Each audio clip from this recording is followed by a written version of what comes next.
A gentleman by the name of Philip Smalley came on the set and wanted to take me over to introduce me to Lois Weber, who happened to be his wife, and she was the only woman producer during those days, and she was getting ready to cast for her next production, and somebody told her that I was the type she wanted, so Mr. Smalley took me over and introduced me to his wife, Lois Weber, and we talked for about 15 or 20 minutes, and she said to me, well, if you have the courage, I'll have the patience.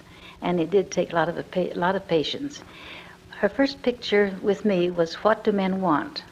And it was held up for a year because it was censored. I don't know why.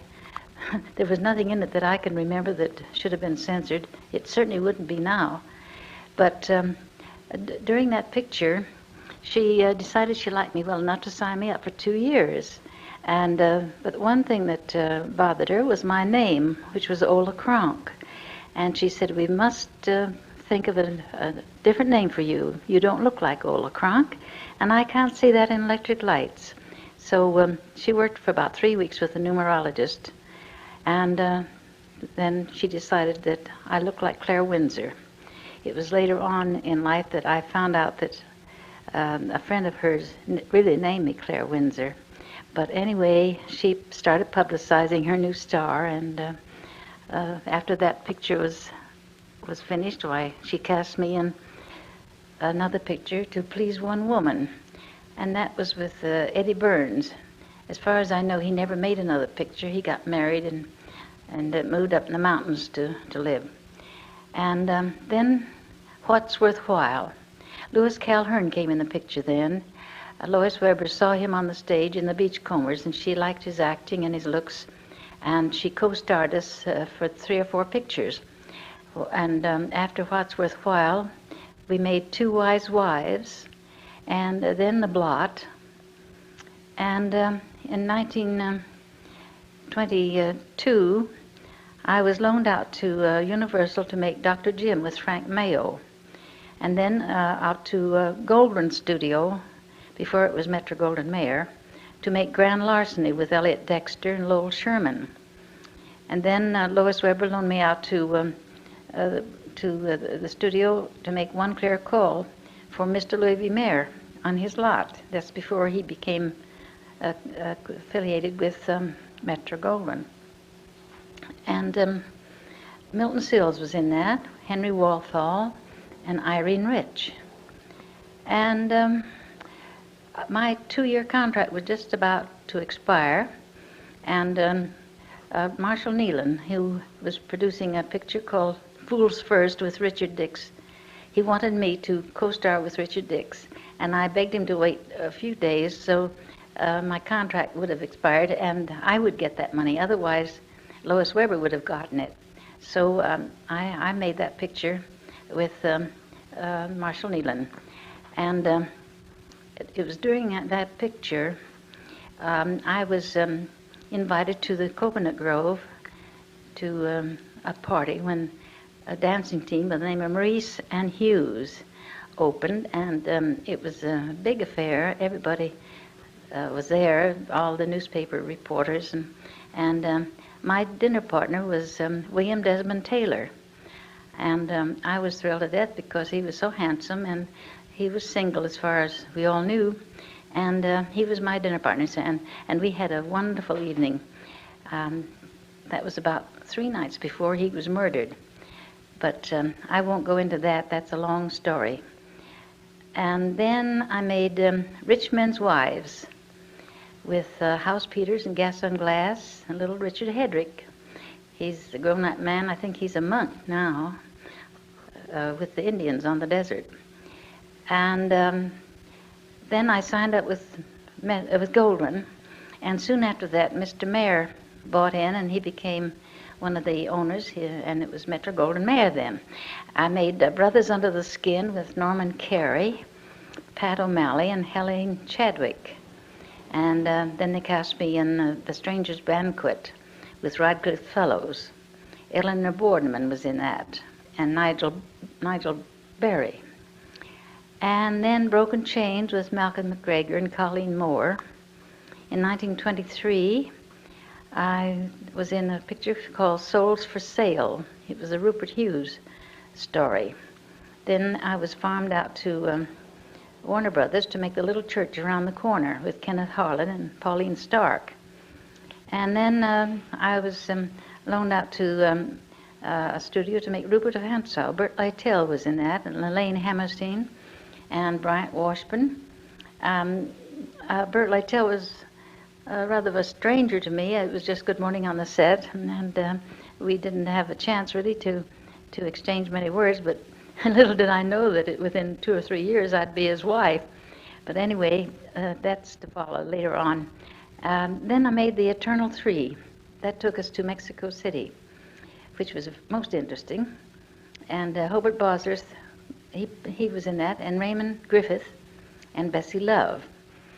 And then I was farmed out to Universal to make The Acquittal with Norman Carey. And that was a Clarence Brown picture. I think it was one of his first pictures that he directed. And then in 1924, I made Nellie the Beautiful Cloak Model. Eddie Lowe was my leading man, and Lou Cody was the devil. he was the heavy and devil too. And Hobart Bosworth was my father. And then, as soon as that picture was finished, Metro-Goldwyn-Mayer sent me to Africa to make The Son of the Sahara with Bert Lytell, Montague Love, and Rosemary Thebe. We were on the Sahara Desert for about 3 months, and it was most interesting. And during that time, Bert Lytell and I fell in love, and he proposed to me, and within a year or so, we were married. Then we made another picture together in New York, as soon as we returned, called Born Rich. Bert Lytell and Frank Morgan was in that with me. And then when I came home, I made For Sale with Bob Ellis and Adolphe Monjou for First National. Then Metro-Goldwyn-Mayer had me do the Dixie Handicap with Lloyd Hughes.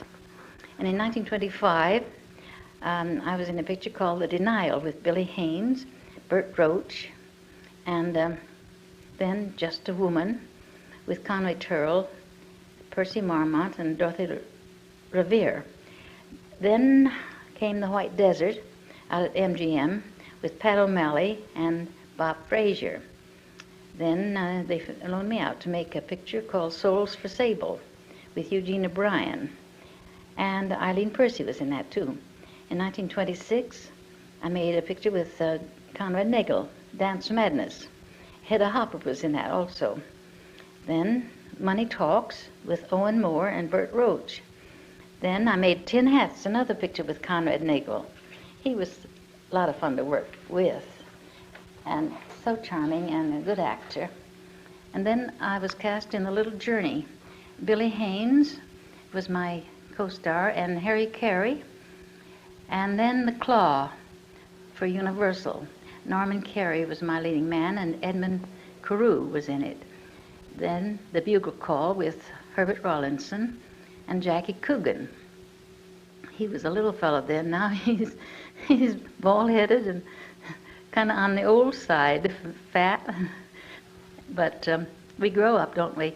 1928, I made Nameless Men with Larry Kent, and Domestic Meddlers with Roy Darcy and Larry Gray. Show People with Johnny McBrown. Satan and the Woman with Cornelius Keefe.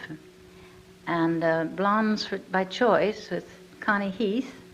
And The Opening Night with John Bowers, who later on I read in the paper that he got in a rowboat and rowed out toward the sunset, leaving all of his clothes on the beach, and he never returned. Too bad. He was a fine actor, and it was a wonderful picture. I'd love to get a copy of that. Then I made A Grain of Dust, then Fashion Madness. I don't recall who was in the pictures with me, those two. Then, out at MGM, I made Foreign Devils with Colonel Tim McCoy, and another one with Colonel Tim McCoy, The Frontiersman. In 1929, I was loaned to Fox Studio to make Captain Lash with Victor McLaughlin. That was fun because the only heavy part I ever played, and I love playing heavies. Then I made Midstream with Ricardo Cortez in 1929. In 1930, I went to London, and I was gone about a year.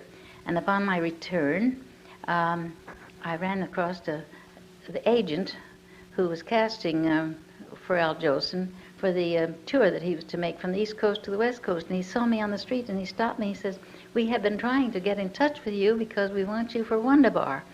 And I went to see it because it was closing within a few nights. And I thought the part was just right for me, so I told him that I was going home. I had to come back to Los Angeles to settle things, and I'd been gone about a year. And then, after 3 days at home, I got on the train and went east and started rehearsing for Wonderbar. So I traveled with Al Jolson for about 6 months from the East Coast to the West Coast, where we closed. And I did make a few talking pictures after that.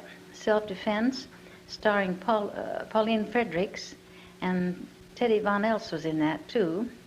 Then I made The Constant Woman. Conrad Nagel was in that. And The Sister of Judas, I don't recall who was in that with me. And Cross Streets with Ricardo Cortez. And I was in Topper, just a few short scenes. Then in 1938, I was cast in the picture called The Barefoot Boy. And then The Kiss of Araby, and The Lost Zeppelin, and then What Do You Do with Harry Von Zell and The Mad Russian. Then I went east, and I did a play called Getting Gertie's Garter, an old-time it wasn't a melodrama, but it was an old-time play that they revived. And then I went east again in 1954, I think it was, and played in a picture called The Boy Who Lived Twice at the Biltmore Theater. And it only ran about 3 weeks. Plays at that time were opening and closing within a night or two. So I felt rather lucky that it ran for 3 weeks. So that was about the end of my career, outside of a 15-minute short that I did for Don Feddersen. And I think it was on television.